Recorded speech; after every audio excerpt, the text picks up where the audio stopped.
Assalamualaikum warahmatullahi wabarakatuh. Kembali lagi bersama saya Titis di channel Seneng Tani. Semoga Anda tetap senang menjadi petani. Saya ingatkan kembali bagi sahabat petani yang ingin berbelanja kebutuhan pertanian dengan kualitas yang terjamin dan tentunya dengan harga yang bersaing, Anda dapat mengunjungi situs senengtani.com. Kebetulan sekali di sana sedang ada promo untuk minimal pembelian 150.000, Anda akan mendapatkan satu buah kaos yang menarik. Yuk belanja di senengtani.com. Sahabat Seneng Tani dimanapun Anda berada, saat ini saya sedang berada di lahan tumpang sari antara cabai dengan tomat. Kemudian di antara tanaman cabai dan tomat ini masih ada tanaman kacang panjang.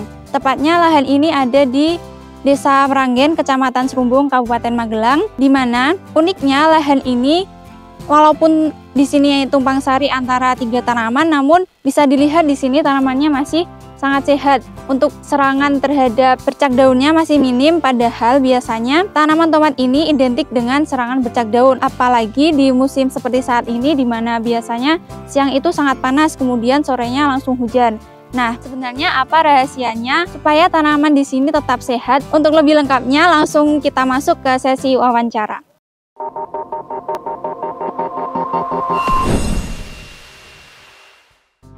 Baik sahabat petani, saat ini saya sudah bersama dengan petani pemilik lahan ini.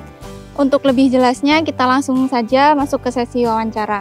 Mungkin Bapak bisa memperkenalkan diri terlebih dahulu, Pak. Halo, naminipun Bapak Slamet Suwaji.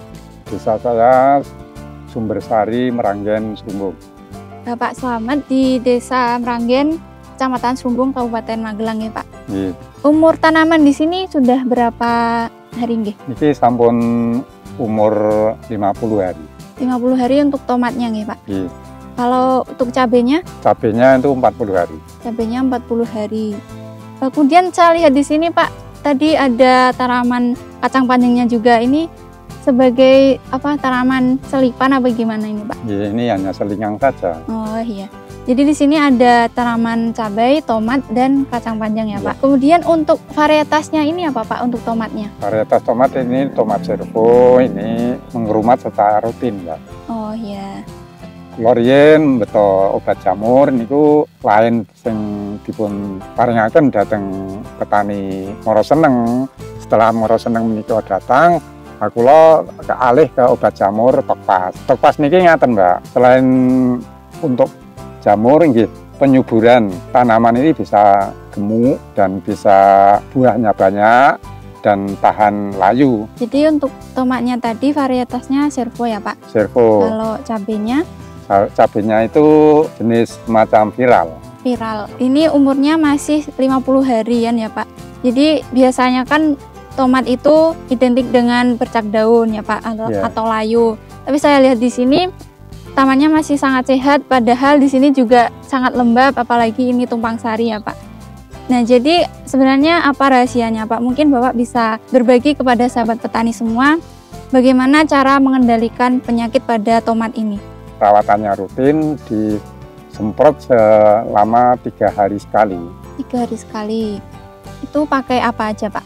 Ya, itu cuma pakai Tokpas itu dengan pelekat dan obat buah. Pakai Tokpas. Untuk perekatnya pakai apa, Pak? Pelekatnya itu pakai Londer. Londer, oh ya. Kemudian satu lagi pakai obat buah. Iya. Oh iya. Untuk dosisnya berapa, Pak, untuk Tokpas? Untuk Tokpas itu kalau yang masih kecil itu cukup 2 sendok makan. 2 sendok. Setelah itu semprot 3 kali atau selanjutnya itu saya pakai 3 kali sendok. 3 sendok itu per tank itu loh. Per tangki 20 liter nggak, Pak? Bukan, hanya 16. Oh, 16 liter. Jadi Topasnya 2 sendok per 16 liter. Ya. Saat usianya masih kecil. Sampai saat ini. Ya. Kalau saat ini masih 2 sendok apa? 3 sendok sekarang. Oh, sudah 3 sendok. Jadi 2 sendok itu sampai umur berapa, Pak? Kira-kira umur 40 hari. Oh, 40. Intervalnya selama 3 hari sekali. Ya. 3 hari sekali. Pencampurannya ini bagaimana, Pak? Bapak cara mencampurkan tadi fungisida dengan perekatnya tadi? Perekatnya itu dengan semua itu ditaruh ke ember, langsung diubrak. Setelah itu diaduk, langsung dimasukkan dalam tank. Baru kemudian ditambahkan air sampai penuh ya, Pak? Kemudian untuk manfaat dari aplikasi fungisida dan perekat tersebut yang Bapak rasakan selama ini gimana Pak? Ya itu memang beda. Dulu itu sebelum memakai itu kurang sempurna lah begitu tanaman itu. Kurang gemuk dan kurang sehat. Sekarang setelah pakai itu terlihat kesuburan dan buahnya itu. Jadi menurut Bapak selain bisa mengendalikan penyakit juga bisa menyuburkan tanaman gitu ya Pak. Nah kemudian Pak Slamet, dari pengalaman Pak Slamet sendiri nih, ciri-ciri dari topaz itu gimana Pak? Kalau selama dilarutkan gitu, atau untuk pelarutannya bagaimana, kemudian warnanya gitu bagaimana Pak? Ya kalau topaz itu warnanya biru.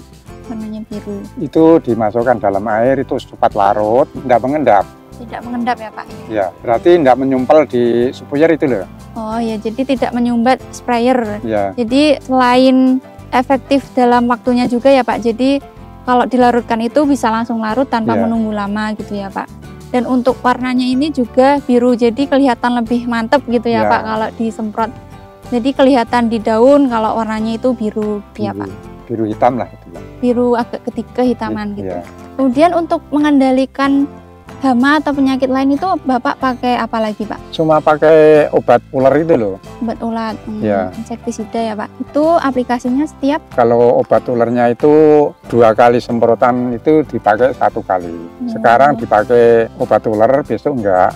Oh, selang-seling. Diseling-seling gitu loh. Kalau soal kocor ini baru 2 kali dikocor. Kocornya pakai apa Pak? Pakai hidro. Hidro. Ya, itu enggak dicampur apa-apa kok. Dosisnya berapa Pak hidro itu? Ya dosisnya itu cuma kira-kira aja tuh. Kira-kira, jadi disesuaikan juga dengan tanamannya ya, gitu ya Pak? Tanaman kecil itu ya masih sedikit, kalau sudah besar itu ditambah. Oh iya. Hidronya itu setiap berapa hari? Nah ini cuma 2 kocoran kok Mbak. Oh, jadi selama ini baru 2 kali kocor? Dikocor, setelah gini enggak dikocor lagi Pak. Oh iya.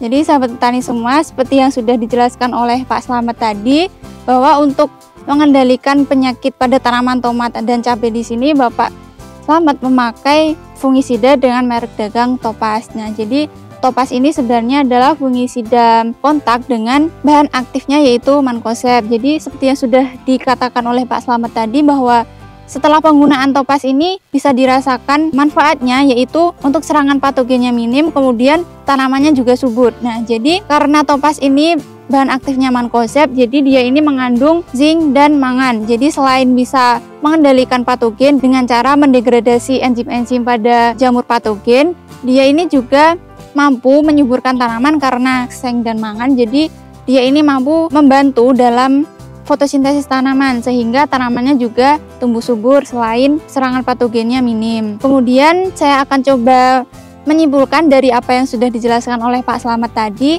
bahwa untuk aplikasi fungisida ini bisa dicampur dengan perekat. Nah, untuk perekatnya Pak Slamet menggunakan merek Lauder, kemudian fungisida menggunakan merek Topaz. Untuk cara aplikasinya, yaitu untuk dosisnya Pak Slamet menggunakan 2 sendok Topaz, kemudian dilarutkan, kemudian dicampurkan dengan 1 tutup perekat dengan merek dagang Lauder, kemudian dimasukkan ke dalam tangki sebanyak 16 liter, kemudian dimasukkan air sampai penuh, kemudian disemprot. Untuk interval penyemprotannya, Pak Slamet melakukan penyemprotan selama 3 hari sekali. Kemudian untuk pengocoran, Pak Slamet baru melakukan pengocoran sebanyak 2 kali dengan hidro. Untuk pengocoran ini disesuaikan dengan kebutuhan tanamannya sendiri. Jadi jika tanamannya masih kecil, mungkin pengocorannya bisa disesuaikan. Kemudian jika tanamannya sudah mulai besar, nanti bisa ditambah dosisnya begitu. Kemudian untuk pengendalian hama, Pak Slamet ini menyemprotkan insektisida selama seminggu sekali, berselang-seling gitu. Jadi seminggu ini Pak Slamet melakukan penyemprotan insektisida, kemudian seminggu setelahnya tidak begitu. Dan untuk manfaat yang telah Pak Slamet rasakan selama ini selama menggunakan fungisida Topaz, yaitu untuk serangan patogen penyakit terutama jamur penyebab bercak daun ini sangat minim. Kemudian selain itu, Topaz ini juga mampu meningkatkan kesuburan tanaman. Jadi tanamannya ini tumbuh subur. Padahal bisa dilihat di sini ya, keadaan lahannya ini sangat lembab. Apalagi di sini ada tumpang sari antara tomat, cabai, dan kacang panjang. Dan untuk gulma di sini juga Pak Slamet jarang memangkas gulma, jadi mungkin kelembapan di sini bisa dikatakan sangat tinggi, namun untuk serangan patogen penyakitnya masih sangat minim. Jadi sebagai penutup untuk sahabat Seneng Tani semua, mungkin Pak Slamet silahkan bisa memberikan kesan dan pesan atau saran kepada sahabat Seneng Tani semua. Niki ngaten nggih, para petani-tani samenika ngagem obat jamur Topaz mawon. Selain Topaz menika pas untuk lahan tanaman, maksudnya pas itu bisa gemuk, tahan penyakit, dan bisa mengendalikan penyakit layu. Dan pasnya itu pas untuk petani, harganya bisa dijangkau, lebih murah daripada yang lain. Baik Pak Slamet, terima kasih atas sarannya kepada sahabat Seneng Tani semua. Silakan sahabat petani bisa membuktikan sendiri kehebatan dari Topaz untuk mengendalikan penyakit dan menyuburkan tanaman, karena Topaz ini khasiatnya top dan harganya pas untuk sahabat petani semua. Nah sahabat petani, sekian video kali ini, semoga bermanfaat untuk sahabat petani semua. Sampai jumpa di video-video kami selanjutnya. Jangan lupa like, komen, dan subscribe supaya tidak ketinggalan info-info dari kami selanjutnya. Dan jangan lupa untuk tetap berbelanja di Moro Seneng Pertanian sehingga Anda tetap senang menjadi petani. Terima kasih, sampai jumpa. Wassalamualaikum warahmatullahi wabarakatuh.